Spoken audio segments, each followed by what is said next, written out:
Good morning. কেমন আছো তোমরা সবাই? আজ রবিবার। আজকের ব্লগে আমি সাধারণত ছুটির দিনগুলো কেমনভাবে কাটাই তারই একটা ছবি তোমাদের সামনে তুলে ধরার চেষ্টা করব। রোজ দিনের মতোই সকালবেলায় ঘুম থেকে উঠে আমি ছাদে চলে গেলাম ফুল তুলতে। আর আমি যখন ফুল তুলি তখনই আগের দিনের কাঁচা জামাকাপড়গুলোকে আর একবার ছাদে মেলে দিয়ে আসি। আজও তাই করলাম। আর জানো তো, ছুটির দিন হোক বা অন্য যে কোনো কাজের দিনই হোক না কেন, আমি আর অনির্বাণ রোজ সকালে ঘণ্টাখানেক নিজেদের পছন্দ মতো কিছু একটা পড়ি। তা না হলে না দিনটাই ভালো মতো শুরু হয় না আমাদের। তাই ভাবলাম আজ তোমাদের সঙ্গে এই কথাটা শেয়ার করি। এর কিছুটা সময় পরেই দেখি আকাশ ঘন কালো মেঘে ছেয়ে গেছে। তাড়াতাড়ি ছাদে চলে গেলাম জামা কাপড়গুলো তুলে আনতে। আর আমি ছাদে না এরকম দুটো শুকনো বালতি রাখি। একটাতে প্রায় শুকনো কাপড়গুলো তুলি আর আরেকটাতে অপেক্ষাকৃত বেশি ভেজা কাপড়গুলো তুলে রাখি।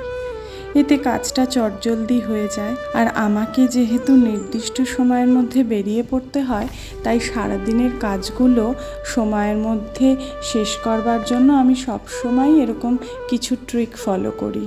আসলে আমি ছোট বাচ্চার মা, ওয়ার্কিং লেডি এবং নানান রকম ফিজিক্যাল ইস্যু তো আমার লেগেই থাকে। তাই বলে তো আর আমার জন্য দিনটা 24 ঘন্টার বদলে 30 ঘন্টার করা হয়নি। তাই সব কিছু সামলে চলতে গেলে একটু ঠিকমতো টাইম ম্যানেজমেন্ট করাটা খুবই জরুরি। এরপর আমরা সবাই ব্রেকফাস্ট সেরে নিলাম। অলি খেয়ে চলে গেল বাবার কাছে পড়তে, আর আমিও আমার কাজে লেগে গেলাম। আজ না রোদের সঙ্গে বৃষ্টি হচ্ছে। আর দেখো জলের কণার ওপর রোদ পড়ায় চারপাশটা কেমন ঝলমল করছে। আমি যখন ছোট ছিলাম তখন রোদ আর বৃষ্টি একসঙ্গে হলে বলতাম শেয়াল কুকুরের বিয়ে হচ্ছে।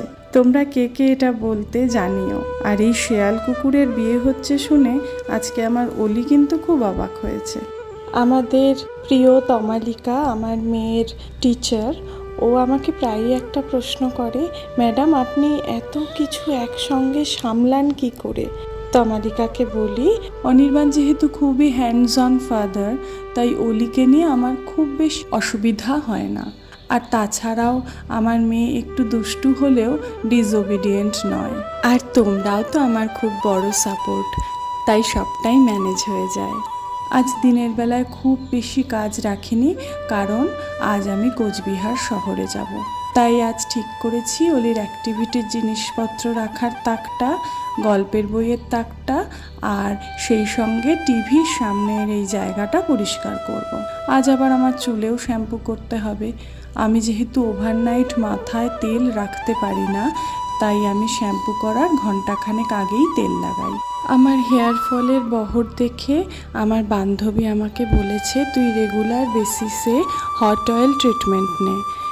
আমি না খুব একটা পার্লারে যেতে পছন্দ করি না, তাই বাড়িতেই হট অয়েল ট্রিটমেন্ট করে নিলাম। আসলে আমি মনে করি শরীর যদি ভেতর থেকে সুস্থ থাকে তাহলে বাইরে থেকে আলাদা করে কিছু করতে হয় না। বাড়ি বসেই পার্লারের মতো হট অয়েল ট্রিটমেন্ট কিভাবে করবে সেটা জানতে হলে আমাকে তোমরা কমেন্ট করো, আমি অবশ্যই তোমাদের জানিয়ে দেব। এরপর স্নান পুজো সেরে আমি লাঞ্চ করে আধ ঘন্টা মতো রেস্ট নিয়ে বেরিয়ে পড়লাম কোচবিহারের উদ্দেশ্যে। আজ কোচবিহারে আমার দীপশিখার সঙ্গে দেখা হবে। ভারী মিষ্টি মেয়ে দীপশিখা, আর গানটাও কিন্তু খুব সুন্দর গায়। আমরা আমাদের কাজ মিটিয়ে চলে গেলাম ক্যাফেতে। কফি, ইভিনিং স্ন্যাক্স আর গল্পে গল্পে খুব সুন্দর একটা সময় কাটালাম। এরপর আমাদের যার যার গন্তব্যে ফেরার পালা। আমরা হাঁটতে হাঁটতে সাগর দিঘির পাড়ে চলে এলাম। এই সাগর দিঘির পাড়টা না সন্ধেবেলায় ভারী জমজমাট থাকে, আর জলের মধ্যে ওই আলোর প্রতিফলনগুলো দেখতে এত ভালো লাগে কি বলবো। আমি তুফানগঞ্জে ফিরে এলাম, তখন ঘড়ির কাঁটায় রাত ঠিক 8:30। এবার আমি একটু ফ্রেশ হয়ে নিলাম। এরপর আমার পুরো সময়টাই শুধু আমার অলি মায়ের জন্য। খুব খুব ভালো থেকো তোমরা সবাই। নতুন একটি ব্লগে আবার দেখা হবে।